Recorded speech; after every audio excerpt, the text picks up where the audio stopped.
तो सामने देखिए सेंटर में एकदम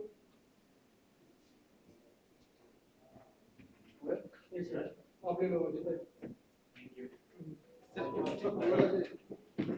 ये सैल्यूट तिरंगा की पूरी टीम यहाँ पर है जम्मू कश्मीर में बहुत यात्रा करके आए तिरंगा की। अगर थोड़ा सा ब्रीफ कर दे हमारी मीडिया को और सबको इंट्रोड्यूस कर देना। सभी मीडिया बंधु को पहले तो नमस्कार करता हूं।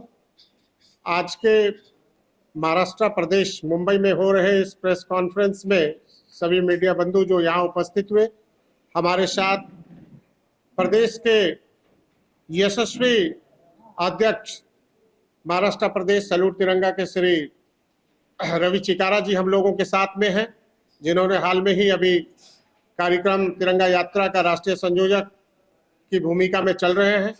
हमारे साथ बैठी बहन कविता सल्यार जी हम लोगों के साथ उपस्थित हैं। विंग कमांडर अजय शर्मा जी हम लोगों के बीच उपस्थित हैं। हम लोगों के साथ विजय आशीष जी हम लोगों के बीच में हम लोगों के साथ उपस्थित हैं। कन्हैया जी हैं और योगेश पटेल जी हम लोगों के साथ यहाँ पर उपस्थित हैं। साथ ही सैल्यूट तिरंगा महाराष्ट्र प्रदेश के कई गण्यमान्य लोग और भी हम लोगों के साथ यहाँ पर उपस्थित हैं। आज का प्रेस कॉन्फ्रेंस करने के पीछे जो उद्देश्य है, ये आप सभी मीडिया बंधु के माध्यम से न सिर्फ महाराष्ट्र प्रदेश बल्कि पूरे देश और विदेश में ये बात पहुंचाने के लिए आवश्यक रहा है कि अभी हाल में ही सैल्यूट तिरंगा जो एक राष्ट्रवादी संगठन है और पिछले 8 वर्षों से देश भर में राष्ट्रवादी जन जागरण के कार्य को लेके कई सारे ऐसे कार्यक्रम को लेके हम लोग आगे बढ़ रहे हैं। लेकिन विशेष बात यह है आज के प्रेस कॉन्फ्रेंस की कि हम लोगों ने पिछले 3 महीना पहले कुछ कार्यक्रम बनाया देश में, जिसको लेके आज पूरे देश में चर्चाएं हो रही हैं।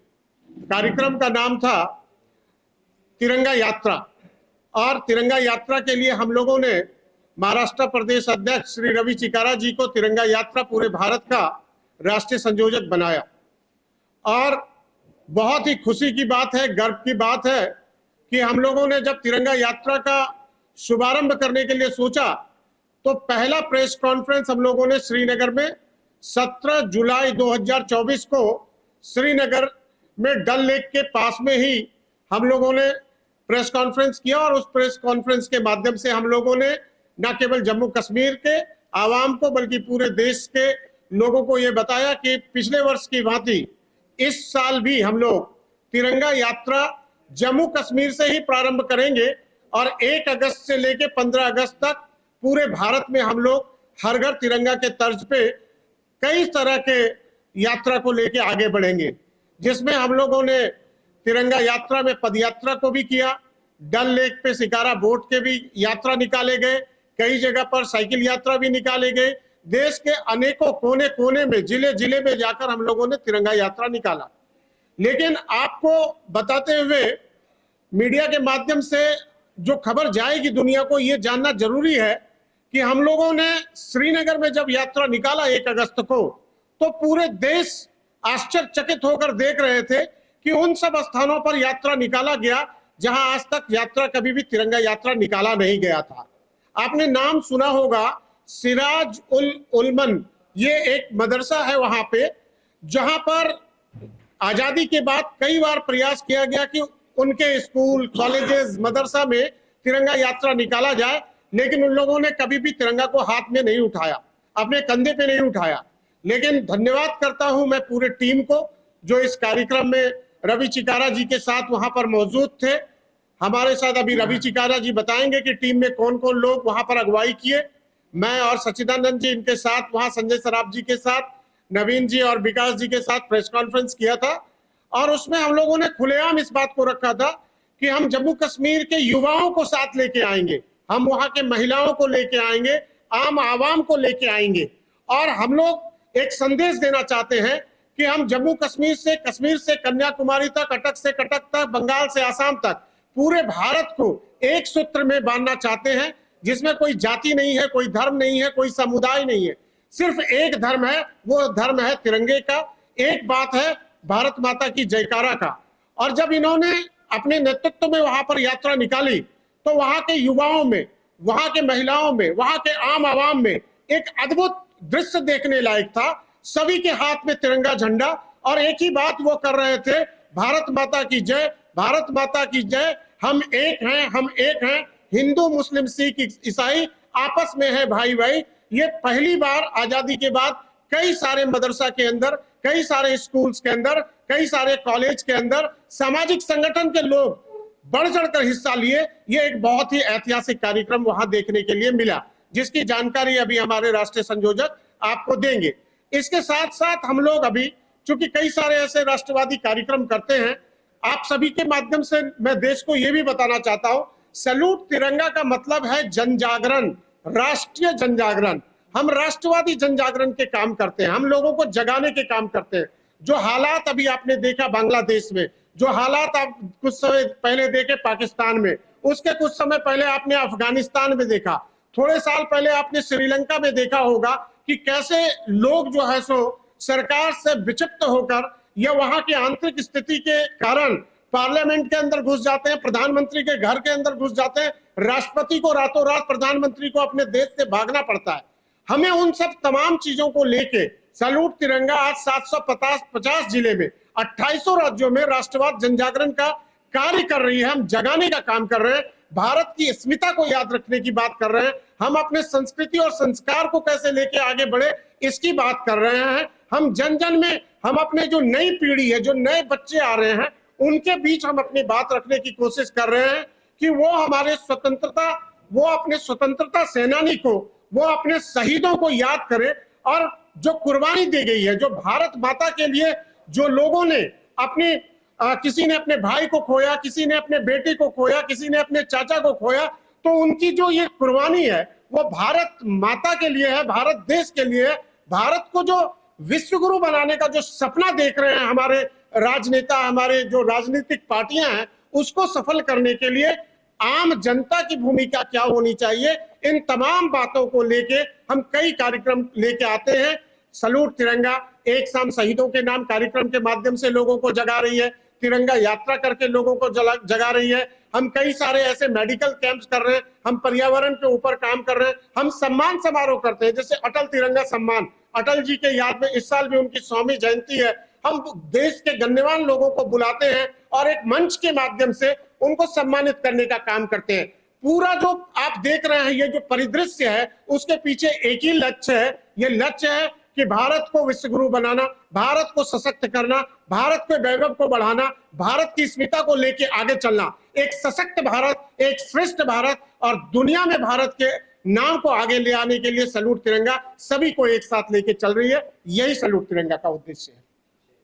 रवि जी, आपसे जानना चाहूंगा, जैसे सर ने कहा कि तिरंगा तो पूरे देश में लहराया है इस साल, तो क्या कहना चाहेंगे, आपने जम्मू से ही अपनी यात्रा की शुरुआत की थी और जम्मू से कन्याकुमारी तक किस तरह का रिस्पांस रहा इस तिरंगा यात्रा को लेकर, आपसे जानना चाहूंगा। देखिए, श्रीनगर जो है, जम्मू कश्मीर जो है, हमारे देश का मुकुट है। तो पिछले साल भी हमारे राष्ट्रीय अध्यक्ष जी के नेतृत्व में वहाँ पे शिकारा प्रतिस्पर्धा और यात्रा का आरंभ किया गया था। तो हम लोगों ने ये सोचा कि जम्मू कश्मीर की ओर पूरा विश्व देखता है और जम्मू कश्मीर के युवाओं को प्रोत्साहित करने के लिए, उन सब लोगों को अपने साथ जोड़ने के लिए, देश में राष्ट्रवाद की और एकता की भावनाओं को प्रदर्शित करने के लिए, पूरे विश्व में पहुंचाने के लिए हम सब लोगों ने मिलकर तय किया कि हम 1 अगस्त में पूरे देश में यात्रा की शुरुआत श्रीनगर से करेंगे। हम लोगों ने, सब लोगों ने 17 तारीख में जुलाई में प्रेस कॉन्फ्रेंस की श्रीनगर में जाके, और 31 जुलाई को हम लोग यात्रा के उद्देश्य से पहुंचे। हमारे प्रदेश की टीम, जिसमें फैजान जी हमारे प्रदेश अध्यक्ष हैं, शब्बीर जी हमारे महामंत्री जनरल सेक्रेटरी हैं, संजय सराफ जी हमारे राष्ट्रीय महामंत्री हैं, और हमारे राष्ट्रीय अध्यक्ष जी की अध्यक्षता में और हमारे संगठन मंत्री श्री सच्चिदानंद जी की अध्यक्षता में हम लोग 1 अगस्त में सुबह 8 बजे डल लेक के किनारे नेहरू पार्क पर बरिस्ता के पास से हमने यात्रा की शुरुआत की। सबसे बढ़िया बात यह है पूरे देश के लिए, हम लोगों के लिए, कि श्रीनगर में हम लोग इस बार पहली बार वहाँ के युवाओं को अपने साथ जोड़ने में कामयाब हुए। 3 किलोमीटर की इस यात्रा में बारिश पड़ रही थी और हम सब लोग नारे लगाते हुए जा रहे थे कि देश का झंडा ऊंचा रहेगा, भारत का झंडा ऊंचा रहेगा, वंदे मातरम और भारत माता की जय। पूरे 3 किलोमीटर की यात्रा में बारिश पड़ते हुए यात्रा चल रही थी और इस तरह के जयघोष हो रहे थे। और वहां के जम्मू कश्मीर के स्कूलों की बच्चियां और बच्चे और युवा साथी, बुजुर्ग, 80 साल के लोग भी झंडा लेके अपने हक में खड़े हुए थे। और मुझे उन सब लोगों के साथ में यात्रा करते हुए हमारे सल्यूट तिरंगा के नेतृत्व में इतने आनंद की अनुभूति हुई, मेरा सर इतने गर्व से ऊंचा हुआ और सब लोगों से हमने बहुत विस्तृत तरीके से बात की, सब लोग उसके साथ कनेक्ट करने की कोशिश की, उनके साथ में चाय नाश्ता किया, उनके साथ में खाना खाया, उनके साथ में फिर शिकारा प्रतिस्पर्धा की। तो हम लोग सब एक ही है, पूरे हमारा पूरा देश एक ही है। हमारे सल्यूट तिरंगा की संगठन की ये इच्छा है कि पूरे देश में जैसे हम दिल्ली, बंबई, इंदौर, कलकत्ता सब जगह घूमते हैं, बंबई, ऐसे ही हमारा जम्मू कश्मीर भी होना चाहिए। हमारे लिए वो जगह और उन सब लोगों के लिए हम लोग सब एक साथ में इस तरीके से मिक्सअप होने चाहिए। वहाँ पे नए नए डेवलपमेंट होने चाहिए, वहाँ पे रोजगार बढ़ना चाहिए। अगर भय का माहौल नहीं रहेगा, अगर जिस तरीके से हमने डल लेक के किनारे हमारे संगठन ने तिरंगा यात्रा का आयोजन किया, इस उससे भी पूरे विश्व में एक अच्छा संदेश गया, सब लोगों को थोड़ा कंफर्टनेस महसूस होती है। आपके मीडिया के माध्यम से पूरे नेशनल न्यूज पे, इंटरनेशनल न्यूज पे, ये न्यूज सब जगह चल रही थी और बार बार चल रही थी, सारे सोशल मीडिया पे भी चल रही थी। और हमारे सल्यूट तिरंगा के लाखों कार्यकर्ताओं ने और हमारे देश के बहुत सारे लोगों ने हमसे इस बारे में तरह तरह के सवाल किए। सब लोगों की इतनी उत्सुकता है, कम से कम 200-300 वीडियो है जो मैं आप लोगों के साथ में शेयर कर सकता हूँ। डल लेक के किनारे श्रीनगर के अलावा 1 से 15 तारीख तक जम्मू कश्मीर के 6 जिलों में अलग अलग जगह पे, सैकड़ों जगह पे स्टूडेंटों को साथ में लेके, युवाओं को साथ में लेके, बुजुर्गों को साथ में लेके इतनी यात्राएं निकालनी है कि इतिहास रचा गया है इस बार सल्यूट तिरंगा संगठन के द्वारा। सर, इसके अलावा क्या-क्या चैलेंजेस है? जैसे सर ने कहा कि बहुत सारे एरिया में ऐसे थे आजादी के बाद भी तिरंगा नहीं फहराया गया था, तो क्या कहना चाहेंगे? देखिए, आप इस देश में नहीं, किसी भी देश में, पूरे विश्व में कहीं पे भी कुछ अच्छा काम करने निकलेंगे तो बहुत सारी दिक्कतें आएंगी, बहुत सारी परेशानी आएंगी, लोग आपको रोकेंगे, जगह जगह परेशान करेंगे। लेकिन इस यात्रा से पहले ही हमारे राष्ट्रीय अध्यक्ष जी की गृह राज्य मंत्री जी से मुलाकात हुई थी और गृह राज्य मंत्री जी ने हमें पूरी सुरक्षा का और पूरे सहयोग का वादा किया था। लेफ्टिनेंट गवर्नर आदरणीय श्री मनोज सिन्हा जी ने भी हमें बहुत सहयोग दिया और वहां के प्रशासन का भी मैं बहुत धन्यवाद करता हूं। उन्होंने परमिशन से लेके और हमारे साथ में सुरक्षा के लिए, सिक्योरिटी के लिए बहुत समुचित, बहुत बेहतरीन प्रबंध किया, हमें पूरा आश्वस्त किया, हमें एक कंफर्ट जोन दिया, हमें अच्छा माहौल दिया। और देखो, आप सब लोग परिचित हैं कि पहले के मुकाबले पिछले कुछ सालों में वहाँ का माहौल बहुत बदला है, वहाँ पे विकास के बहुत कार्य हुए हैं, बहुत लोगों का नजरिया भी काफी चेंज हुआ है। हम जैसे लोगों के माध्यम से भी लोग काफी सहज हो रहे हैं और लोग बहुत प्यारे लोग हैं, बहुत अच्छे लोग हैं। सिर्फ और सिर्फ कुछ लोग हर जगह होते हैं, पूरे देश में होते हैं, हर जगह होते हैं, हर शहर में होते हैं, तो खराब और अच्छे का संतुलन तो सब जगह चलता रहता है। लेकिन हमारा उद्देश्य ये है कि वहाँ पे और भी ज्यादा विकास कार्य हों। हमें भी कुछ वहाँ पे कार्यों का पता लगता है कि वहाँ पे किन किन चीजों की जरूरत है।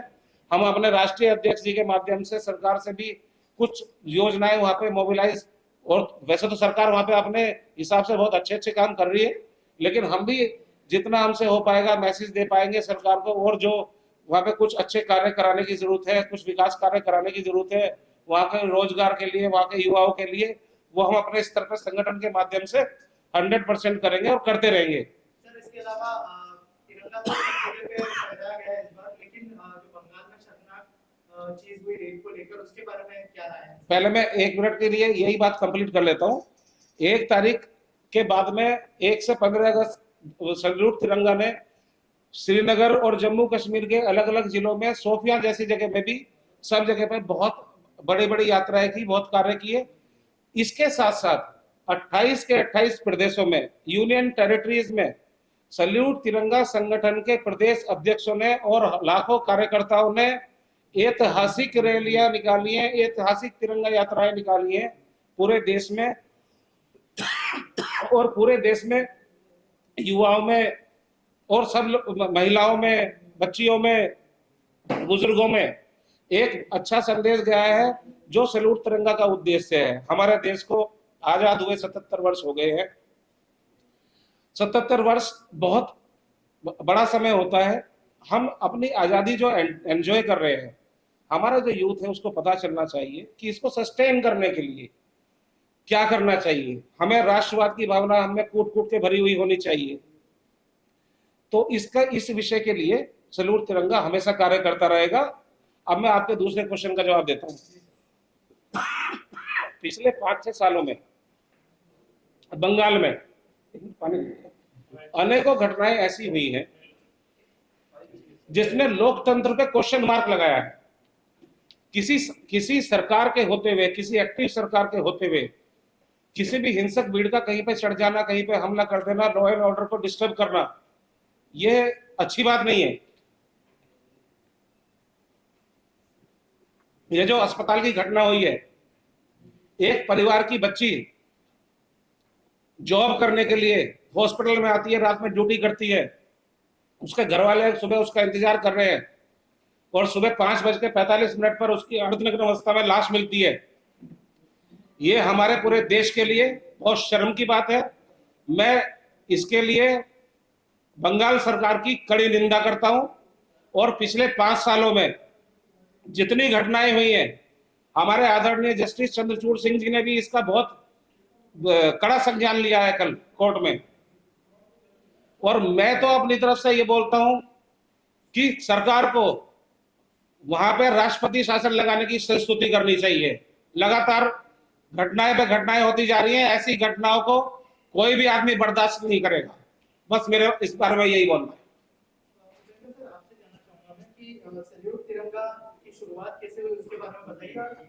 आगे क्या-क्या आपकी योजनाएं हैं उसके बारे में अगर कुछ शेयर करें आप हमारे साथ। देखिए, सैल्यूट तिरंगा 2017 2 अक्टूबर में स्थापित हुई है और उस समय से हम लोग धीरे धीरे संगठन को आगे बढ़ाएं और इसके पीछे मकसद बिल्कुल साफ है। हम लोग चाहते हैं कि जो नई पीढ़ी आ रही है, जो युवा है, जो महिला है, महिला सशक्तिकरण के ऊपर भी हम लोग काम कर रहे हैं। बेटी बचाओ बेटी पढ़ाओ के ऊपर हम लोग कई सारे कार्यक्रम किए हैं। और देश को अगर आगे लेके जाना है तो केवल बेटों को सुरक्षित रखने से नहीं होगा, बेटियों को सुरक्षित रखना जरूरी है। तो हमें इन दोनों ताकतों को लेके आगे बढ़ना है। इसके ऊपर सैल्यूट तिरंगा कार्य कर रही है। सैल्यूट तिरंगा ने कई ऐसे कार्य किए हैं, जैसे मैंने अभी थोड़ी देर पहले आपको बताया कि हम मेडिकल कैंप्स लगाते हैं उन रिमोट एरिया में जहां पर डॉक्टर्स नहीं पहुंच पाते हैं। हम वहां पर हर तरह के इलाज की व्यवस्था भी करते हैं। हम बेटी बचाओ बेटी पढ़ाओ के साथ साथ हम लोग कई ऐसे कार्यक्रम को लेके चल रहे हैं, सम्मान समारोह को लेके चल रहे हैं, तिरंगा यात्रा को लेके चल रहे हैं। जन जागरण करने का काम है हमारा और ये कार्यक्रम हम करते रहेंगे, क्योंकि हमारा जो देश है और ये दुनिया का सबसे बड़ा आबादी के तौर पे देखें तो सबसे बड़ी देश है, 140 करोड़। आज हम चाइना से भी आगे निकल गए। हमारी शक्ति बहुत ज्यादा है। आज हम 11वें अर्थव्यवस्था से 5वें अर्थव्यवस्था पे आ गए। आने वाले समय में हम तीसरी अर्थव्यवस्था बनने वाले।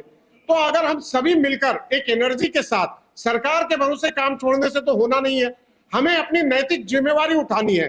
भारत को एक राष्ट्रवादी ताकत बनाना, जैसे इजराइल के अंदर हर व्यक्ति राष्ट्रवादी है, लेकिन भारत के अंदर हर व्यक्ति राष्ट्रवादी नहीं है। उनको अपने काम से मतलब है। हमें उनके अंदर जन जागरण लाना है कि आप थोड़ा देश के प्रति भी समर्पित हो और देश के लिए भी कुछ काम करें। ऐसे कई कार्यक्रम को लेके हम लोग आगे बढ़ रहे हैं। सर, आपने बेटियों की बात की। आज कहीं ना कहीं बहुत गंभीर मुद्दा है बेटियों को लेकर। आए दिन रेप के वारदात, रेप के केसेस सुनने को मिल रहे। जिस देश में बेटी को देवी माना जाता है, माता माना जाता है, उस देश में जो बलात्कार के किस्से बढ़ रहे हैं, क्या कारण मानते हैं? क्या अब वक्त नहीं आ गया कि बलात्कारियों को सीधा डेथ पेनल्टी दी जाए? बिल्कुल सही सवाल आपने किया और अभी हमारे महाराष्ट्र प्रदेश के जो अध्यक्ष थे उन्होंने गंभीरता से इसका जवाब भी दिया। देखिए, हम केवल महिलाओं को, अपने माँ को शक्ति रूप में कैसे मानते हैं, ये आप देखते होंगे कि हम लोगों ने, चाहे वो दुर्गा हो, सरस्वती हो, काली हो, हर रूप में हम अपने बेटियों को मानते हैं। हम बेटी की पूजा भी करते हैं। आप देखते हैं नवरात्र में हम लोग कन्या पूजन भी करते हैं। और तो छोड़िए, दुनिया का ऐसा कोई देश नहीं है जो अपने देश को मां समझता हो। भारत ही के एक इकलौता देश है पूरी दुनिया के अंदर जो अपने देश को भारत माता के संबोधन से। देखिए, दुर्भाग्यपूर्ण है जो घटना घटती है, चाहे दिल्ली की निर्भया की घटना को उठाइए, चाहे अलग अलग राज्यों के आप डेटा को चेक करिए, बहुत सारे ऐसे राज्य हैं जिसमें कि बलात्कार की घटना बढ़ी है। इसको नियंत्रित करना बहुत जरूरी है और इसके लिए सरकार को, कोर्ट को अविलंब लॉ में, कानून में परिवर्तन करना पड़े तो करना चाहिए। सैल्यूट तिरंगा संगठन सरकार से भी प्रार्थना करती है, निवेदन करती है कि ऐसा कानून बनाइए जिसमें किसी को भी इस तरह का घटना करने के पहले एक खौफ पैदा होना चाहिए, एक डर पैदा होना चाहिए। और डर ही एक ऐसा माध्यम है जिससे इस तरह के घटना के ऊपर लगाम लगाया जा सकता है। कई ऐसे मिडिल ईस्ट के कंट्री हैं जहां पर इस तरह की घटनाएं बहुत कम होती है। उसका रीजन ये है कि वहां के कानून बहुत सख्त है। सैल्यूट तिरंगा भारत, पूरे भारत की तरफ से मैं आह्वान करता हूं और महाराष्ट्र प्रदेश की तरफ से सरकार से आह्वान करता हूं कि एक कठोर कानून इसके लिए बनाया जाए और फास्ट ट्रैक कोर्ट में इसका सुनवाई हो और 1 महीने के अंदर ऐसे दरिंदों को फांसी की सजा दी जाए। एक सवाल और है कि मेरा आपसे, देश को आजाद हुए 77 ईयर्स हो चुके हैं, इसके बावजूद भी क्या जरूरत लगती है आपको कि हर देशवासियों के अंदर भावना देशभक्ति की पैदा करनी पड़ रही है, और ये कब तक करना पड़ेगा हमको? देखिए, ये एक कंटिन्यूअस प्रोसेस है। हम जैसे जैसे आगे बढ़ेंगे, अभी आपने देखा कि हमने आजादी का अमृत महोत्सव मनाया। हम 75 साल में पहली बार हर घर तिरंगा कार्यक्रम को लेके आए और मैं इस मंच के माध्यम से बताता हूं कि हम लोगों ने सैल्यूट तिरंगा की कमेटी ने ड्राफ्ट भेजा था पीएमओ में, और प्रधानमंत्री जी को धन्यवाद करता हूं, उन्होंने फ्लैग कोड में चेंजेस किया, रूल को बदला। पहले हमारा तिरंगा गाड़ी के ऊपर, घर के ऊपर, कोई कहीं पर लेके यूज नहीं कर सकते थे। ये कार्यक्रम करने के पहले 1 महीना पहले फ्लैग कोड में चेंजेस हुआ। आज हमारा तिरंगा घर घर में लग रहा है। हम लोग इसको अभी लेके और आगे बढ़ेंगे। हमें भारत को एक राष्ट्रवादी ताकत तैयार करना है। हर व्यक्ति देश के प्रति सोचे और ये हर घर तिरंगा, अगले जब 100 साल आजादी का हम मनाएंगे तो ये हर हाथ तिरंगा होगा और राष्ट्रवाद के लिए तो काम करते ही रहना पड़ेगा। हमारा जो देश है, हमारा देश जो है वो बहुत बड़ा देश है। आजादी के माध्यम से देखें तो हम दुनिया के नंबर 1 कंट्रीज हैं और इसमें हर तरह के लोग हैं, अमीर है, गरीब है, आर्थिक व्यवस्था जो है वो भी आप देख रहे हैं, रोजगार की स्थिति भी देख रहे हैं। तो हमें इसके ऊपर लगातार निरंतर काम करते रहना होगा और भारत को अगर दुनिया का विश्व गुरु बनाना है, जो सोने की चिड़िया वाली बात थी कि भारत एक सोने की चिड़िया पहले था और फिर से उसको बनाना है, तो राष्ट्रवाद जन जागरण करने का काम करना होगा। मैं धन्यवाद करता हूं प्रधानमंत्री जी को यहां से कि 2014 के बाद से भारत में माननीय मोदी जी, अमित शाह जी की वजह से राष्ट्रवाद का जन जागरण का कार्य आगे बढ़ा और सैल्यूट तिरंगा ने इसको लेके मजबूती से आगे बढ़ाने का काम कर रहे हैं। जितने डेवलप कंट्रीज हैं वहां पे देखा गया है कि हर कोई डेवलपमेंट की बात करता है। हमारा एक ऐसा देश है आज भी इतने सालों बाद डेवलपमेंट को भूल कर कहीं ना कहीं धर्म की राजनीति पे ही जुटा हुआ है। जितनी भी राजनीतिक पार्टियां हैं वो धर्म के नाम पर ही इलेक्शन जीतती है, कहीं ना कहीं उनको उस पर ही ध्यान देना पड़ता है। आपको नहीं लगता कि आज के एरा में इस चीज को बदल कर डेवलपमेंट की बात होनी चाहिए? सिर्फ सर ऑल्सो ये इसी से जुड़ा सवाल है कि क्या सैल्यूट तिरंगा में भी कुछ पॉलिटिकल पार्टीज जुड़ी हुई है या फिर इंडिपेंडेंटली काम करता है सैल्यूट तिरंगा? देखिए, सैल्यूट तिरंगा के बारे में सबसे पहले बात आपसे कर देता हूं साफ साफ। सैल्यूट तिरंगा एक गैर राजनीतिक संगठन है, हमें राजनीति से कोई लेना देना नहीं है। लेकिन सैल्यूट तिरंगा के कोई सदस्य अगर किसी पार्टी में हैं तो उससे भी मेरे को कोई परहेज नहीं है। लेकिन मैं बोलता हूं कि कोई भी जाति का हो, कोई भी धर्म का हो, कोई भी समुदाय का हो, कोई भी राज्य का हो, कोई भी भाषा का हो, तिरंगा के लिए सब एक है। भारत माता की जयकारा के लिए एक है। सैल्यूट तिरंगा का जो मकसद है कि भारत माता की जयकारा करो, तिरंगे की बात करो, भारत को विश्वगुरु बनाने की बात करो। अब मैं आता हूं आपके सवाल के ऊपर। आपने बोला कि लोग धर्म की राजनीति करते हैं। देखिए, पॉलिटिकल सिस्टम जो है वो तो ऐसे चल रहा है, वो चलते रहेगा। लेकिन फिर भी मैं आम आवाम को, जो आवाम को जगाने का काम कर रहा हूं, मैं इस बात का, हम लोग सैल्यूट तिरंगा के लोग इस बात पे फोकस करते हैं कि आपको जो भी राजनीति करना है करिए, लेकिन देश के नाम पे राजनीति मत करिए। भारत के संविधान के नाम पे राजनीति नहीं करिए। भारत का संविधान पहले भी सुरक्षित था, 77 वर्षों से सुरक्षित है, आज भी सुरक्षित है और कल भी सुरक्षित रहेगा। उसके ऊपर कोई छेड़छाड़ नहीं कर सकते हैं। लेकिन आपके सवाल बहुत अच्छे हैं। ये जगाने की बात जो हम लोग बार बार कर रहे हैं, इसीलिए तो कर रहे हैं कि जागो भारत जागो, और जागना होगा। परिवर्तन हो रहा है। आप देखिए नई नई टेक्नोलॉजीज आ रहे हैं। अलग अलग देशों में किस तरह से टेक्नोलॉजी को लेकर लोग बढ़ रहा है, प्रतिस्पर्धा बढ़ा है, लोग अलग अलग तरह के नई नई चीजों का आविष्कार कर रहे हैं। तो भारत जो है इस 77 साल में आप बोल नहीं सकते ऐसा कि डेवलप नहीं हुआ। भारत बहुत डेवलप हुआ। भारत एक विकसित जो देश बनना है उसके ऊपर आगे बढ़ चुकी है।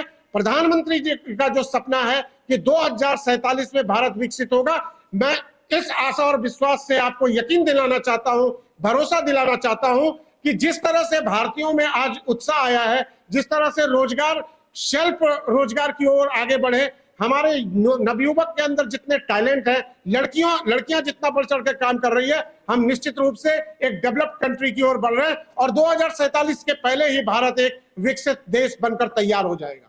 महाराष्ट्र आने से मेरा सवाल है, आपने बांग्लादेश का जो है निंदा की है। अभी हाल ही में जो है बदलापुर में बलात्कार की घटना हुई है और कुछ दिन पहले ही कोल्हापुर में हुई है। कल उद्धव ठाकरे ने ऐलान किया है कि भारत बंद है। आपकी क्या प्रतिक्रिया है? जो बदलापुर की घटना हुई है उस पर एक्शन ले लिया गया है। बंगाल में लगातार ये घटनाएं देखने को मिल रही है। सबूतों से छेड़छाड़ होती है, भीड़ हमला कर देती है। बंगाल की घटनाएं जो चल रही है वो देश की अन्य घटनाओं से भिन्न है। लेकिन बलात्कार कहीं भी हो, जुर्म कहीं भी हो, कहीं पे भी इस तरह की आपराधिक घटनाएं हो, वहां उनका उसी जिस तरह से हमारे राष्ट्रीय अध्यक्ष जी ने बताया उसका वही तरीका है कि ज्यादा से ज्यादा जजों की नियुक्ति की जाए, फास्ट ट्रैक कोर्ट बनाई जाए और 1 महीने के अंदर सारे सबूतों के आधार पर न्याय प्रणाली के हिसाब से सख्त सजा का ऐलान कर दिया जाए। और जब ऐसे 10-20 उदाहरण पूरे देश में होंगे तो जैसा कि अध्यक्ष जी ने बताया कि गल्फ कंट्रीज में जो क्राइम रेट रुका हुआ है, ऐसा ही हमारे देश में भी उसका 101% प्रभाव पड़ेगा। सर आपसे जानना चाहूंगा, इंटरनेशनल लेवल की अगर बात करें जो बांग्लादेश में हुआ, थोड़े दिन पहले पाकिस्तान में हुआ था, उसके पहले श्रीलंका में हुआ था, जो पीएम के घर में घुस के फिर उनको जो है अपने पद से निष्कासित कर देना, और जो हिंदुओं के ऊपर जो बांग्लादेश में अभी हो रहा है, सर क्या प्रतिक्रिया है उसके ऊपर? देखिए, बांग्लादेश में जो हुआ वो बहुत ही दुर्भाग्यपूर्ण है। बांग्लादेश में जो हुआ वो उनका इंटरनल सिचुएशन था, इंटरनल मामला था, लेकिन उसका प्रभाव कहां पड़ा? उसका प्रभाव पड़ा वहां रहने वाले अल्पसंख्यक के ऊपर, यानी हिंदू के ऊपर, क्रिश्चियन के ऊपर, जो भी अल्पसंख्यक थे। ये घटना बहुत ही इसका कड़ी निंदा कर रहा हूं। और बांग्लादेश हो चाहे पाकिस्तान हो चाहे श्रीलंका हो, इस बात को उनको समझ लेना होगा कि अगर इस तरह के घटना को वो नहीं रोकते हैं तो इसके गंभीर परिणाम देखने के लिए होंगे। भारत जो देश है, आज इस देश में आप देखिए कि तिब्बत के दलाई लामा भी यही शरण लिए हुए हैं। आज बांग्लादेश के प्रधानमंत्री भी भाग के आके यही शरण लिए हुए हैं। भारत ने हमेशा एक दूसरे के साथ एक अच्छे संबंध बनाने का कार्य किया, लेकिन इसका मतलब नहीं होता है कि आपके देश के अंदर कोई भी राजनीतिक उठापटक हो और उसका परिणाम वहां के हिंदू को झेलना पड़े। इसको कतई बर्दाश्त नहीं करेंगे। अगर इस तरह के घटना को बांग्लादेश हो चाहे पाकिस्तान हो चाहे श्रीलंका हो, कोई भी कंट्री हो, अगर इस तरह के घटना को वो अगर लगाम नहीं लगाते हैं तो कल दिन बहुत गंभीर परिणाम होगा। यहाँ के लोग रिटेलिएट करेंगे, तो अगर एक बार यहाँ का लोग रिटेलिएट करेंगे तो वो बहुत छोटी छोटी देशें हैं, फिर उनको समस्या आ जाएगी। लेकिन फिर भी मैं धन्यवाद करना चाहता हूं प्रधानमंत्री जी को, गृह मंत्री जी को, कि उन लोगों ने सिचुएशन को बहुत अच्छे से हैंडल किया, वहां के सरकार के साथ बात की और इमीडिएटली 72 घंटे के अंदर वहां पर घटनाएं होना बंद हो गया। जो मंदिर के ऊपर हमला किया वो भी दुर्भाग्यपूर्ण था। हम लोग यहाँ पर जो भारत के अंदर जो हैं, हम हिंदू मुस्लिम सिख ईसाई सभी मिलकर रहते हैं। आपने कोई घटना नहीं सुना होगा कि हिंदू जाके किसी के मस्जिद को तोड़ रहा है। तो बांग्लादेश के अंदर क्यों मंदिर को तोड़ने की घटना होती है? अफगानिस्तान के अंदर ये क्यों होती है? वे वहां के आम आवाम को समझना होगा। आप नहीं समझिएगा तो गंभीर परिणाम होंगे, और ये गंभीर परिणाम ऐसे नहीं होंगे कि हम हमला कर देंगे। हम किसी भी समय, हम बहुत शक्तिशाली हैं, हम आपके साथ व्यापार बंद कर देंगे, हम आपके युवाओं को रोजगार नहीं देंगे, हम आपके वीजा को कैंसिल कर देंगे, हम इंटरनेशनल रिलेशन क्लोज कर देंगे। भारत जब हम डिप्लोमेटिक चैनल पे काम करेंगे तो आप समस्याओं में आओगे। आप छोटे से देश हो, पाकिस्तान की तरह कटोरा लेके भीख मांगते फिरोगे, ये अभी भी चेतावनी दे रहा हूं बांग्लादेश को कि समझ जाओ।